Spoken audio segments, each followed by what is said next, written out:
drafted by the Green Bay Packers back in 2000. So you walking down the road, and they call you up and say, Kabeer, we want you. What was that? How old were you at the time? I had to be about 22 years old So when what I was got that? drafted. What was that like getting that call? We want you to play with us, the Green Bay Packers.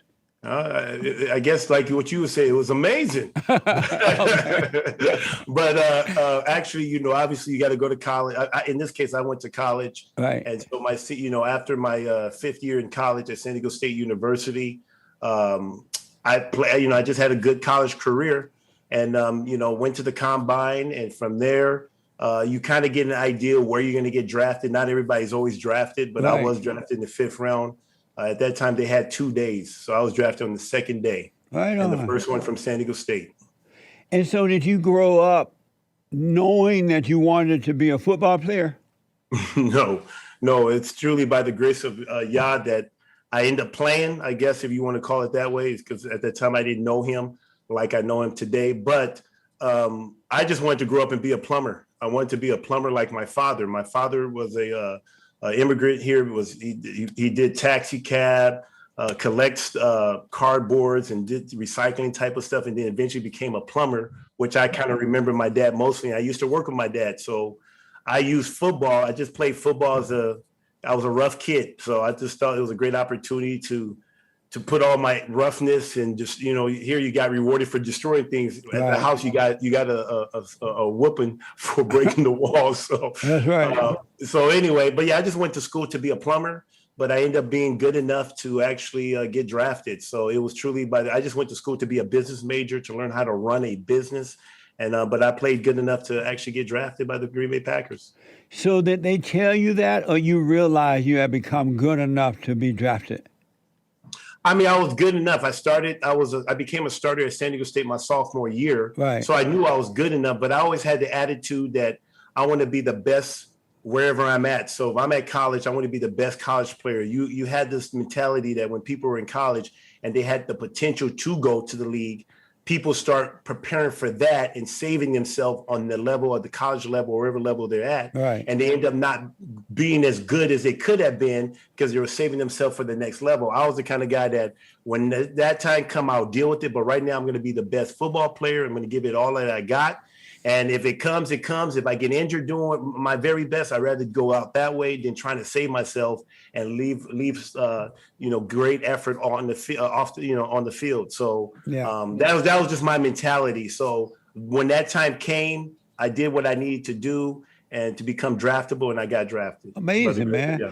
So you grew up in LA. Where in LA did you grow up? I'm in LA now, as you know. Where in LA did you grow up? Some people call it South Central Los Angeles, Crenshaw District. Oh, went to yeah. Crenshaw High School, went to Audubon, Dublin. They used to call it Dublin, but now it's Tom Bradley Elementary School. So I don't know where you at, but Right. it's right there by USC. I mean, people don't know USC's in the hood, but That's right. but So you went to but, Crenshaw? You went to Crenshaw, you say? I went to Crenshaw High School. Right Yep. on. Yes. Cougar. I'm at Pico in La Cienega. And, Okay, Pico. Okay, I know exactly where you are. yeah, Yes. West LA. Man, you would not recognize those areas over there now. The liberals have turned LA into a ghetto. Really? It's bad everywhere. It's awful. And so, what made you move? So you grew up in a black area, predominantly black area, and then you moved to Wisconsin, and you moved into a white area. What was that like for you? Well, actually, before I went from LA to Wisconsin, I went to San Diego. I went to San Diego State. So San Diego is where I went from there for 5 years. Oh, okay. Then I got drafted by the Green Bay Packers, and I've been there ever since. It's been over 20 years. It's probably the longest place I ever lived. I thought it was a culture shock. It was a culture shock moving out here because at the time before, it's changed now, but it was mostly just Caucasians out here. And just the culture is different. People seem very friendly out here, very friendly, man. The Yeah. stuff that you see in the movies, the Andy Griffin show, people come up and welcome you to the neighborhood, bring you cookies. I mean, in LA back in the days, like, hey, are you trying to poison me or something? But here, people seem friendly, nice here. And Yeah. so it was a culture shock, but you get used to it. It's like a small town, is a country of, They call it the Cheesehead State or a title town. I mean, they really love their Green Bay Packers. So it was a culture shock coming from a big city to a small town. And so a lot of black people, insecure blacks, they say, oh, when I'm around a lot of white people, I feel out of place or insecure. Did you ever get that feeling? Oh, yeah, most definitely. I've had that feeling. And the way I was able to overcome that was I said, I want to be a good representation of my people. And so my thing was, I'm going to show them that something good can't come out of the hood or LA or the hood or whatever. And so my attitude was I was going to make sure they had the best experience with somebody from my neck of the woods. My dad always instilled in me that I'm an ambassador. Wherever you go, you are the ambassador for the Gbaja-Biamila family. Yeah. You're the ambassador for the place you came from, the school you went to. So I always saw myself as an ambassador, but more importantly, I'm an ambassador of Jesus Christ. Amazing. And in October 2007, I read that you broke the Green Bay Packers sack record with 69 sacks. And the record was previously held by Reggie White, an NFL Hall of Famer. And so what did that mean to you to break the record? It meant a lot to me because Reggie White was somebody I looked up to. Still, obviously the late Reggie White, I looked up to, and just because of his stance on his faith, he was known for being a well-spoken Christian or a believer in Jesus Christ. Yeah. And he was also the minister of defense. They call him the minister of defense. So I played the same position he played. And so one of the goals when I got drafted, I had this thing that I do that whenever I start something, I always look to see what's my goal. And so one of the things I did, like I did at San Diego State, I looked at the back of the media guidebook, see who was the all-time sack leader. I didn't know at the time it was Reggie White, but I saw his name on there and I said, well, that's my goal. Literally my rookie year, that was my goal. Now, I don't know. I didn't know if I was going to do it or not, but I made that my goal. So I did everything in my power to train, to eat right, to do everything right to be able to break that record. So when I broke it, it was a great feat. Did you ever meet Reggie White? Yes, I got to befriend Reggie White. I actually, even before he passed away, he came to the games, gave me some pointers, even talked to him even when he came into the truth. When he started keeping the Torah, keeping the commandments of God, he actually revealed that to me my rookie year, which was my second year as a Christian.